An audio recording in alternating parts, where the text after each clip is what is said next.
right, welcome to my Iceland Crossing Hotel on Wheels. This is my setup that I used for this expedition. So I'm going to take you through a little bit of the rhyme and reason and the equipment that I used. All right, so I'm going to start with the body, what I was wearing. I'm a big fan of wool base layers, so on the feet, 2 pairs of wool socks, a thin liner and a thicker one, and let's see. Velocio apparel wool base layer, 3/4 length long undies, wool also. Essential item, the bike shorts that, we wore for a week. Velocio apparel bike shorts. And then over that stuff, so that stayed at the base layer all the time. Also wore a cycling jersey from Velocio Apparel.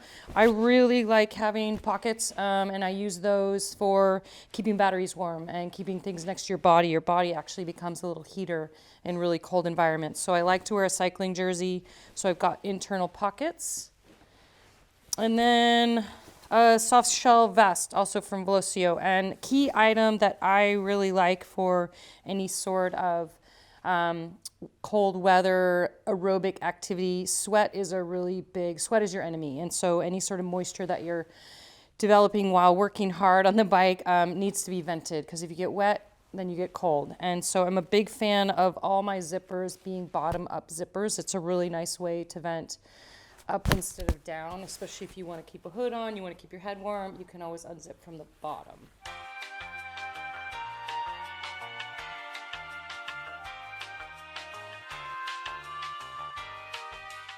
These were my main riding pants, 66 North soft shell. I'm a big fan of soft shell for fat biking just because it breathes a little bit more unless it's really storming out. So these are my main riding pants. They've got cinches around the ankles so you can keep the snow out of your boots. And then also 66 North soft shell riding jacket for the same reason. This will break the wind. And it's not quite as hot as a full-on shell, but still a bit waterproof. And with a hood, super essential to have hoods on your jackets. On my head, headband to always keep the ears warm, neck gaiter, and a little wind stopper cycling cap that I really liked. So that was on my body the whole time. Then let's take you through the bike. I'll just go front to back. So helmet. You can't buy those. That's a little bit of custom job. The boots that I wore are 45 North. Those have been Alaska, all over the place. The great thing about that, they've also got wool liners that you can take out. You can put a vapor barrier plastic bag in between the liner and the shell. Those are waterproof. And we also did do some stream crossing. So pretty essential to keep your feet dry. Front pocket here in this Revelate bag. This was kind of my technology pocket. So this is where I'd have chargers. I have my Smith goggles.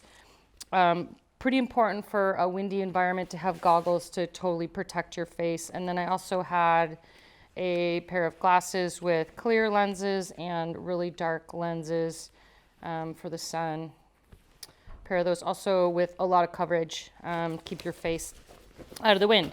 In this front roll bag here, this was my Big Agnes 0 degree sleeping bag and sleeping pad. So this would kind of stay on here and you don't really get to that at night until nighttime. So anything that you don't really need access to all the time is going to go in the front roll. And the way you set up your bike, there's a lot of sort of thought put behind where you put things, because when you're in the environment, you want to know exactly where things are, exactly how to get to it, which pocket it's in, and it needs to make sense. So if I needed something during the day that's in this front bag, it's a big ordeal to get it out. So you hide the things away that you aren't going to need as often, and then you bring the things near the top that you're going to need more often during the day. You're also thinking about weight distribution of where you put the gear. So the heaviest items you want to have low center of gravity and close to the frame. Otherwise, if you've got a lot of weight out on the ends, it makes the bike handle pretty poorly. So it made us seem like I threw all this stuff on here, but there's a lot of years of experience of like exactly where things need to go so that you can find them when you need them.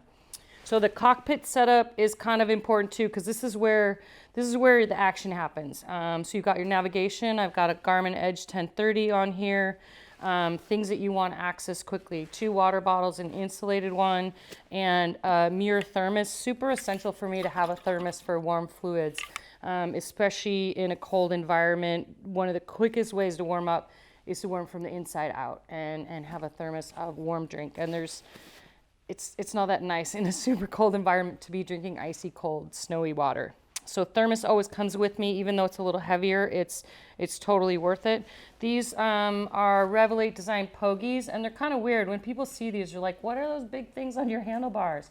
But keeping your hands warm, especially you need to be shifting and braking and using them, keeping your hands warm is a really important part of the process. But they also work for kind of like these little chipmunk storage areas. So I end up keeping food in here so you can like pre-warm food.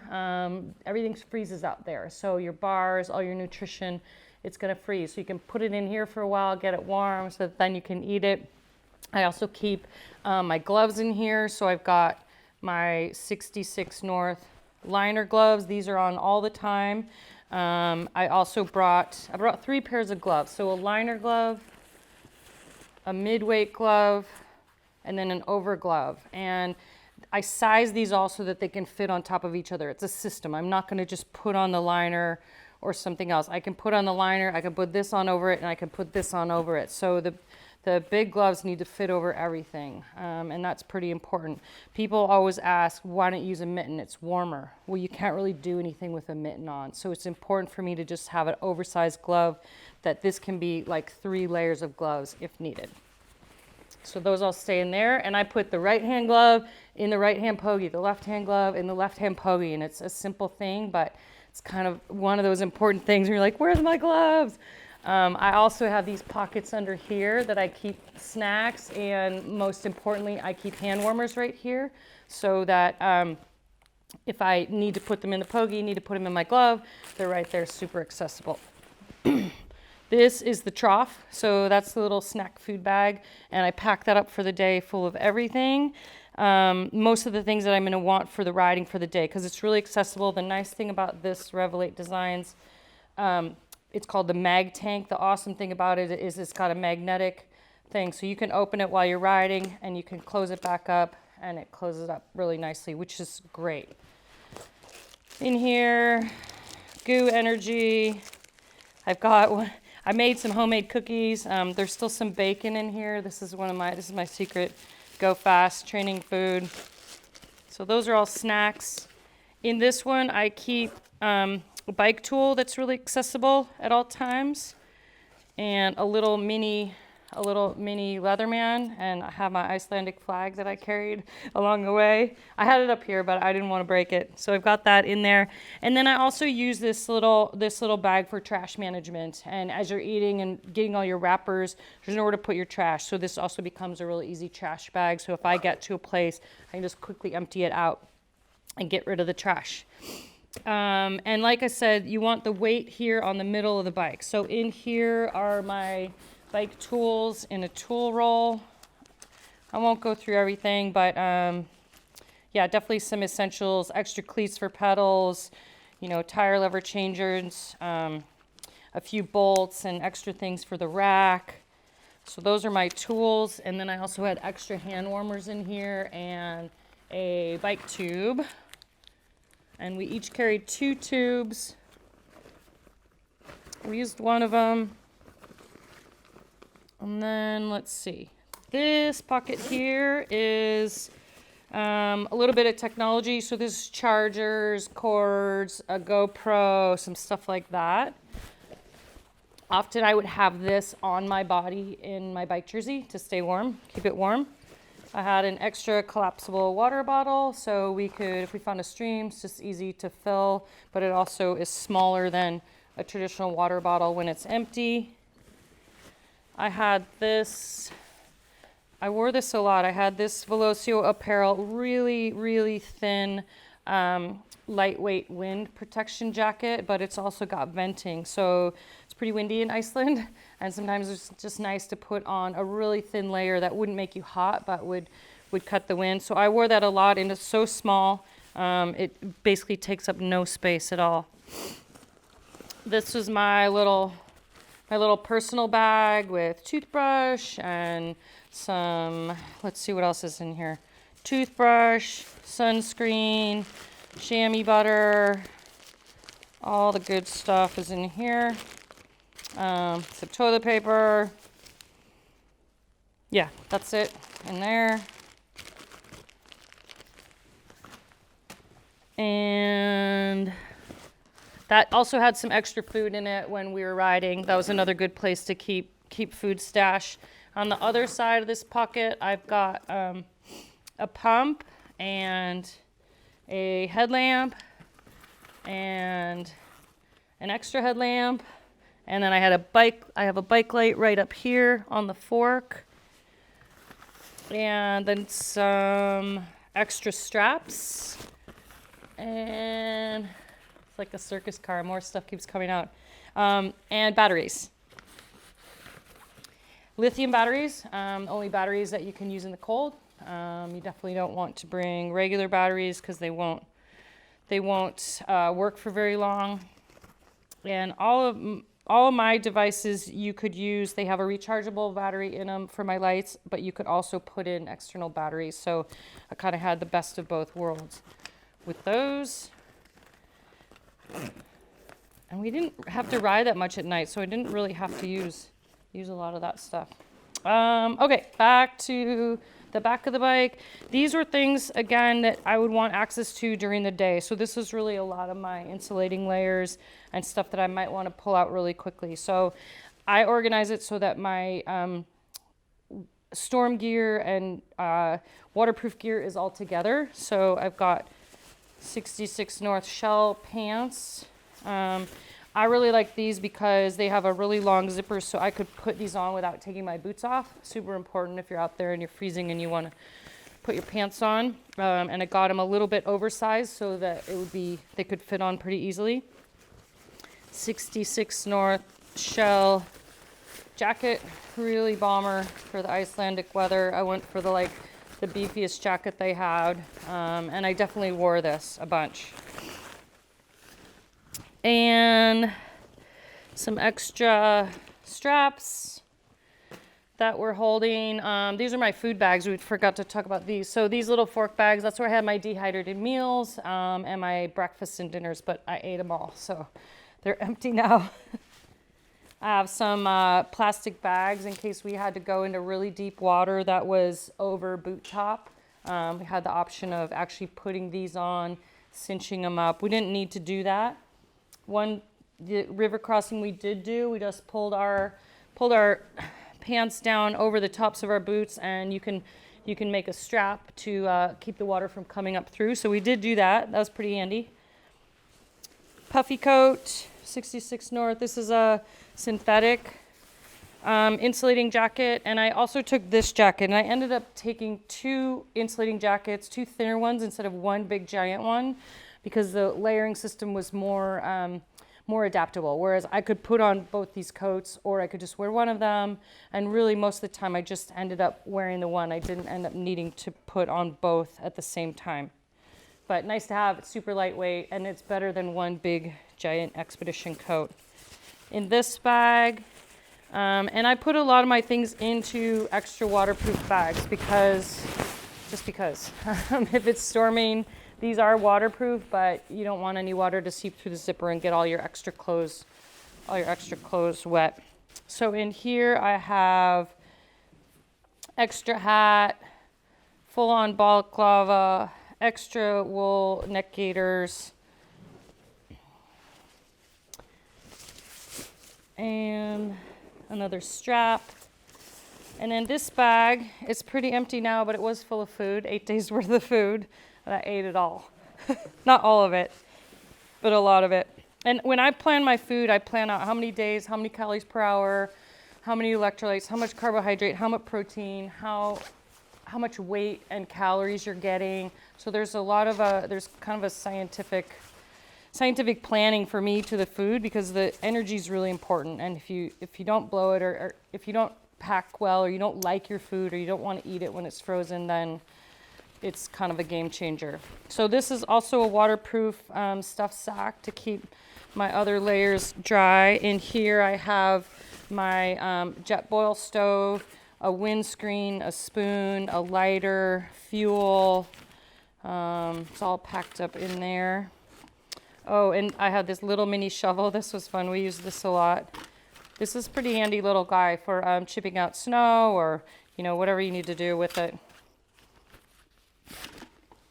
And let's see what else.